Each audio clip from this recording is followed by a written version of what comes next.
15 years of experience, of which more than a decade has been in the e-commerce sector. So the intention of this short event or session here is to just share some learnings and insights of what I have observed through this decade of managing different e-commerce businesses across different countries, what has worked, what has not worked, and you could learn from both, right? So if you look at the general business talk all around the globe, we have been hearing about the buzzword of e-commerce rising and rising throughout. So ever since the pandemic has happened, there is a massive shift of consumers from the offline space to the on. And wherever the customers move, businesses naturally move towards that place. So you can see that e-commerce is becoming an increasingly important piece of doing business in today's world. So in today's 15 minutes session, what we'll try to answer is, why is e-commerce so important and relevant, and what you as business owners could do to be successful in this space of doing business on the e-commerce front. So the agenda, so we'll try to answer this question in three parts. Number one, why is it e-commerce should be an integral part of any business? I mean, can you actually do business without having an e-commerce channel? Is it actually quite relevant for you? Second, what learnings can we have from people who have done this business and have faced challenges? You don't need to repeat the same mistakes, and you can understand what has worked for them and what hasn't worked for them. And the third last question that we'll try to answer is, for your e-commerce business, how do you approach going about setting a strategy and planning out how to be successful in that space? So these are the three questions we'll try to answer today. So before we get into answering the question, we'll just have a short definition of what exactly is e-commerce. I mean, there is a lot of overwhelming information about, a lot of new technologies, new things that is happening, metaverse, and all those things happening. But let's simplify it. What is exactly e-commerce? It's basically any commercial transaction that is happening online. When you're buying your tickets online, or ordering food on Zomato, or ordering a t-shirt on Noon or Amazon, paying your phone bills or Diva bills, all that is e-commerce. So nothing too fancy and nothing too simple about it. Now, why should e-commerce be an integral part of any business that is surviving today? So to answer that question, first I want to give you a small snapshot of an event called Singles Day event. This event is called 11/11, and it happens on 11th November every year. And this event was created by the Alibaba platform. Now, this is one of the biggest e-commerce events that's happening across the globe. Why? Even though it's happening only on 11th November, it spans maybe 3 or 4 days uh, around that date. But during that space of 5 to 6 days, the amount of business that happens is 84.5 billion US dollars. Now, to understand the enormity of that number, it's actually higher than the GDP of a large share of countries in today's world. That's the amount of business that's happening over a span of 5 to 6 days in China. And in China, e-commerce forms 24.5, roughly 25% of the retail transactions happen online. So that's a small snapshot of what's happening in China. Now let's just zoom out a little bit and see what's happening globally and here in the UAE locally. Globally, there is $5.6 trillion of e-commerce business happening. That is as of now in 2021-22 period. And this is expected to grow to $7 trillion. And the share of e-commerce as an overall pie of retail is expected to go up from the 10 to 13% to close to around 24% or 25%. Coming back to UAE, this number looks like $12.7 billion here at this point in time and is expected to grow to $17.2 billion by 2025. Now, why does any of these numbers should matter? I mean, what's the takeaway from this? The base answer to all of these numbers is that it's opportunity.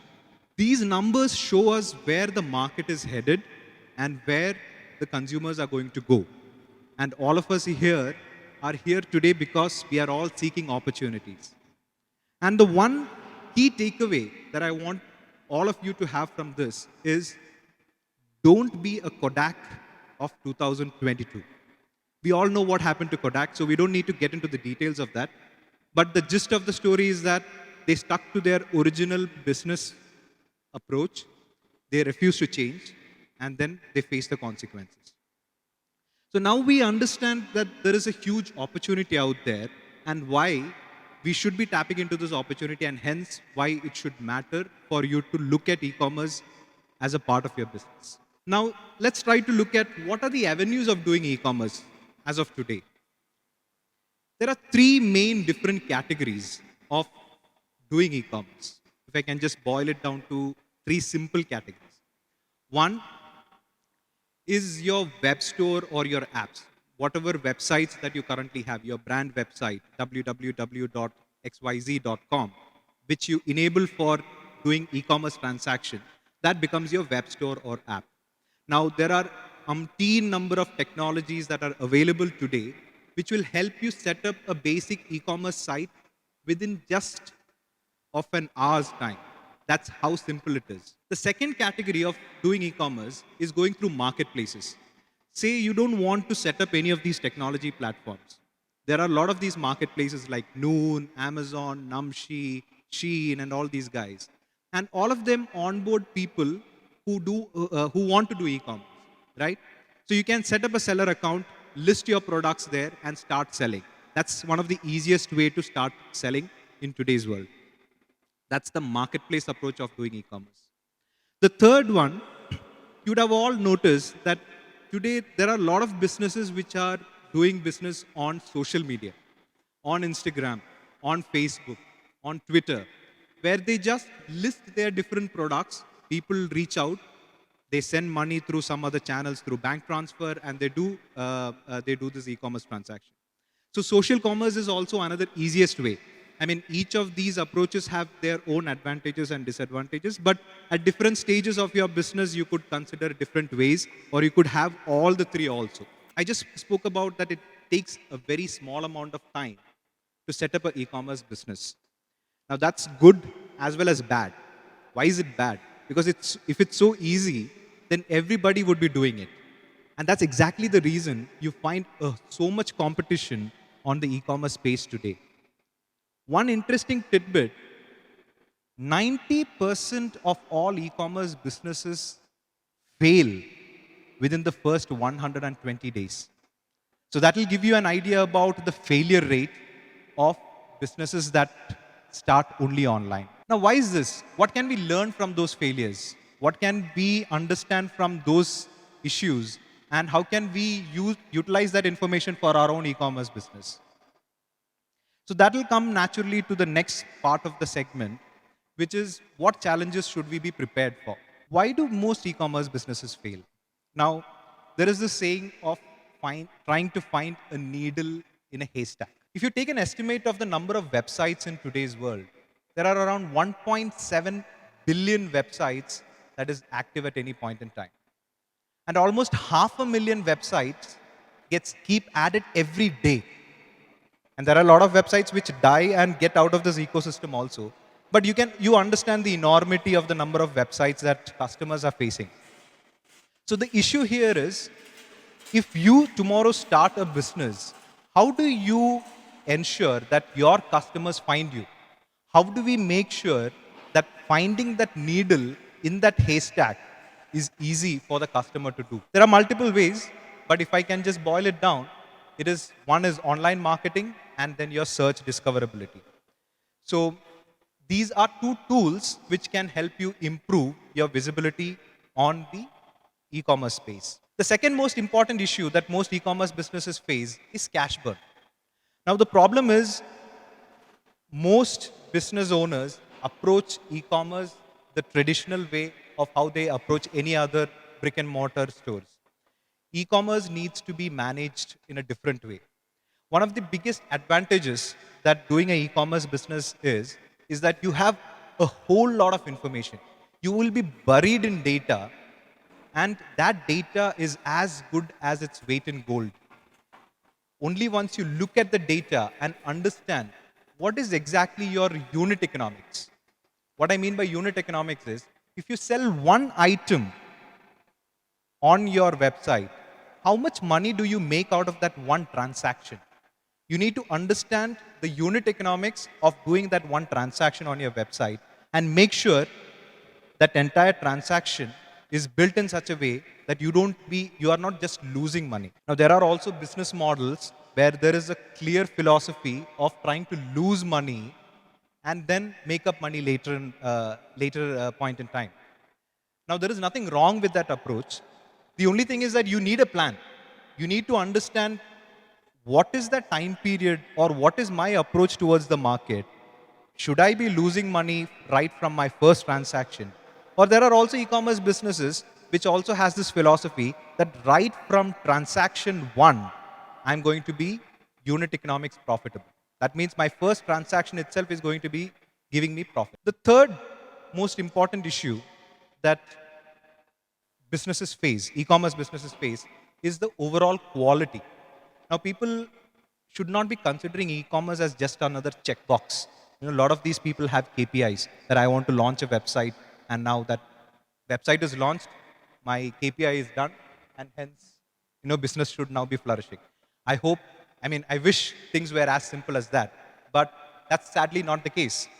You need to first understand who your customers are, what they're going to look for when they are going to visit your website. Is the overall design, the appeal, everything appealing to them? Are they able to find the stuff that they are looking for? The overall quality of experience of after they have, during the time of purchase, after the time of purchase, during the time of delivery, all those elements needs to be thought through. And if any of these issues fail, you have, like I said, thousands of other competition trying to get the same customer that you simply lost because their expectations were not met when they shopped from your website. Now, you would have got a glimpse of what doesn't work. Now, after having understood what has not worked, how do you approach going about setting up an e-commerce strategy for your business? Now, the typical framework when you approach a big problem, this is a very broad statement. You can't possibly address that in a 5-minute session.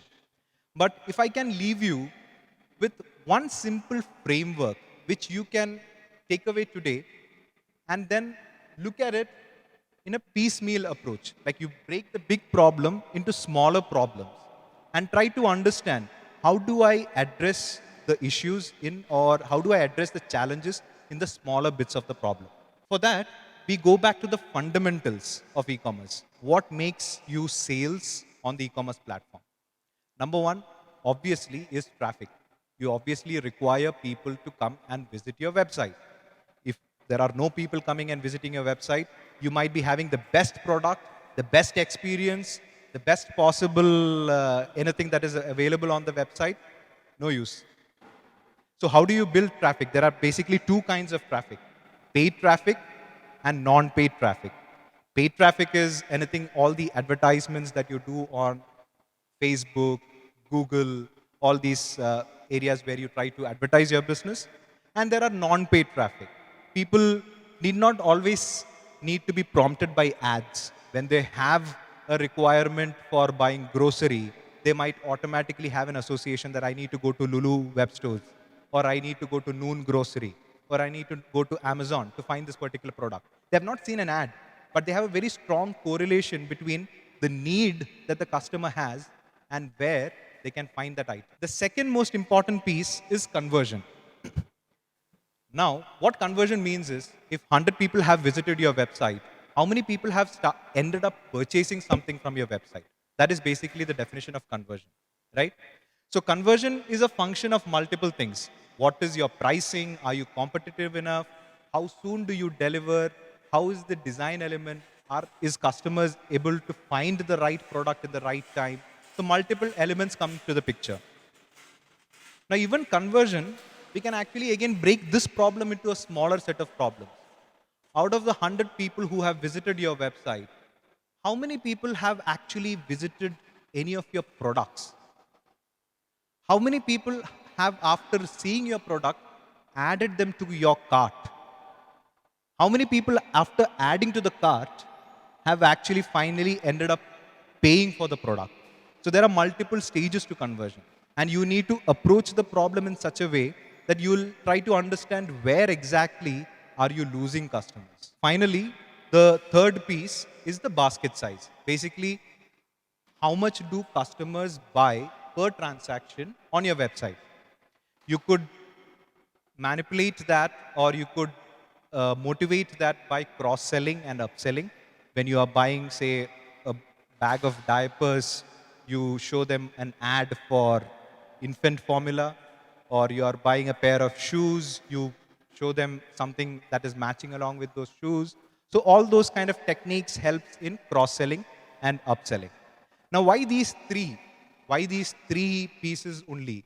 Now, if you just multiply each of these elements, your traffic multiplied by your conversion, multiplied by your basket size, is equivalent to your sales. So basically, you're trying to understand how do you solve for sales on your e-commerce website. Now, we understood that there is a lot of opportunity for retail. What I also want to leave you with is that this opportunity in e-commerce is not only for retail businesses. There are a lot of affiliated industries which can gain from this big wave of e-commerce, whether it be on technology, like building websites and all those technology platforms that is required, warehousing and fulfillment, online marketing, last mile delivery, customer servicing, your payment and financial services, even for many of the other business owners who were present and talking here today, even there are opportunities for B2B businesses. So there are multiple avenues where you need to think through, and you'll be able to understand that there are ample opportunities to ride on this e-commerce wave. The key takeaway that I want from this entire session was that there is a whole lot of opportunity in the e-commerce space, and it's definitely a risky proposition. But the biggest risk is not taking any risk. So you should definitely try to ride the wave, make best utilization of the opportunity, and make your business successful in the e-commerce space. You can reach out to me on my email for any further details or any further, any information that you would seek. That's all from my side. Thank you.